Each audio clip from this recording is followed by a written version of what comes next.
Everybody, welcome back with the Platypus is the name, and welcome to another Persona 5X video.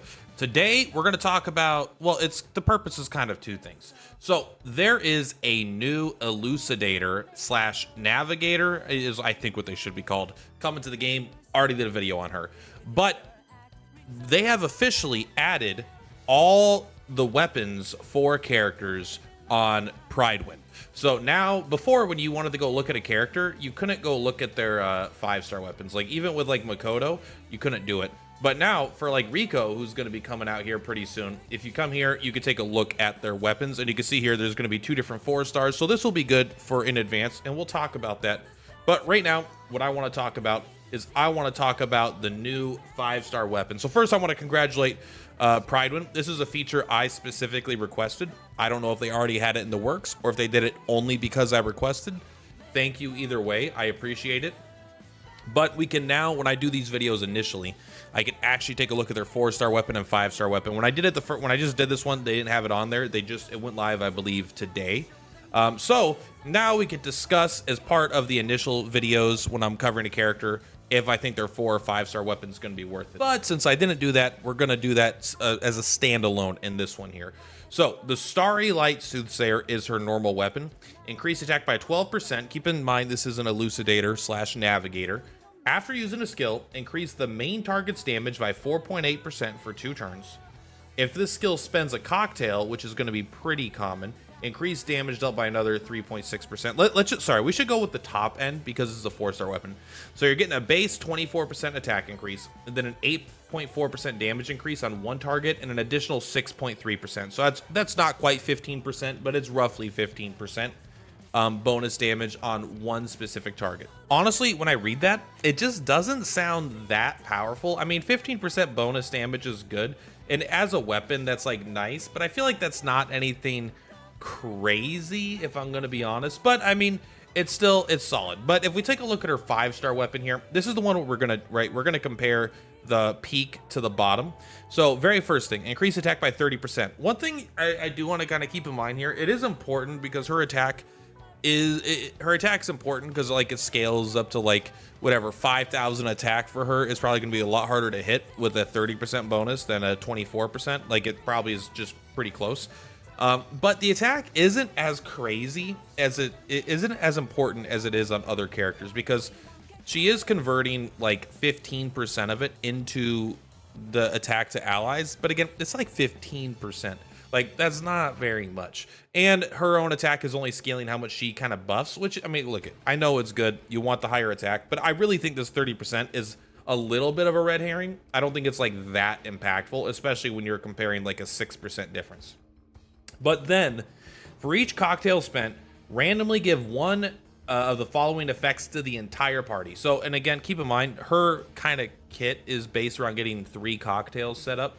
Not like she's going to try to get 3 of the premium deluxes set up. That way, this is just a further incentive to get all 3 of those. And it becomes easier when you get an effect, like when you get her at a higher star level too. I think it becomes easier. But it's going to give you 1 of the effects randomly, and it doesn't stack. So if you have 3, you're going to get all 3. Attack to the whole party 6%, 5% damage, and crit rate 4%. These all last for 2 turns, and they don't stack. If the cocktail spent was tailor-made, meaning like perfect, you get 120%, and then this is like just how it scales. Then for every 2 cocktails spent, you have a 55% chance to reduce the cooldown time by 1 turn. So this weapon, I honestly think, kind of sucks. If you are a remotely not whale, if you are not gonna R5 this weapon and A6 her, I think this is pretty bad. The more whale status you get, this becomes kind of absurdly good, I think. So it's like the I don't know what it is, but like the power level of this for investment is like low, and then it spikes up at the end. But honestly, I am not going to recommend pulling for this weapon. If you're looking at a baseline, the 30% attack, again, I don't really think that's 24 versus 30%. Think about the resources. I don't think it's worth going to potentially pity twice on a weapon banner to get it. Increasing attack by 6% is another 6% is like fine, but increasing the damage by 5%, like you're increasing it by borderline 15% here. with the other ones, so that's just like not as good. And the 4% crit rate, it's something, but it's really not that big. So this is just something that I really don't think that you need to give a shit about at all. It's a pretty bad weapon. But if you are a whale of whales, this I actually think pushes the character maybe up a whole like letter grade from like B to A or A to S.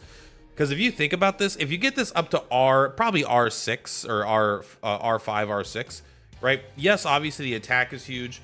And this is pretty big as well, right? You're getting 11% attack. Obviously, that becomes good. But like these are just like numbers increases, which are good. But the ones that I want to point out is 7.6% crit is almost twice as good. That's quite a bit more crit rate that I actually care about. Crit rate is good. 4% isn't a lot.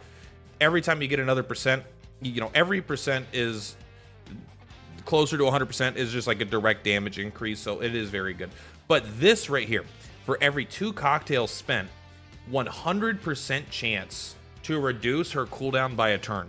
What this is so crazy is that, right, this has an 8 action cooldown, but if you're able to get 4, which is possible, you are able to get 4 because this consumes all your cocktails, and at A6 she can actually have 4 cocktails, right? And every time she gets her 3rd one, she gets a 4th one. So this actually is going to get reduced by 2 turns. So this is going to go from an 8 action to a 6 action. It's literally a 25% increase in the number of actions she can do, right? Where it just like that's starting to get to the point where I think that's a pretty incredible ROI, if you want to call it that.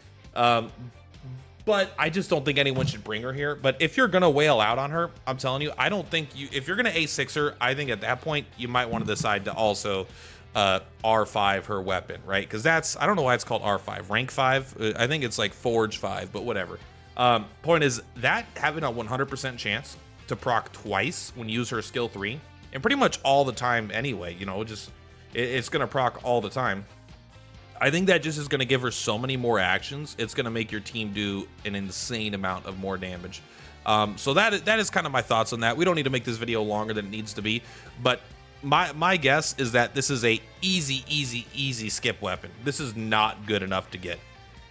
This is good. The 4-star weapon is going to be plenty good enough. And then in the case that you are a mega whale, then you are going to want to consider this, getting it at least up to that 100%. And the final tick, if these numbers are accurate, I've never seen a worse R6 weapon.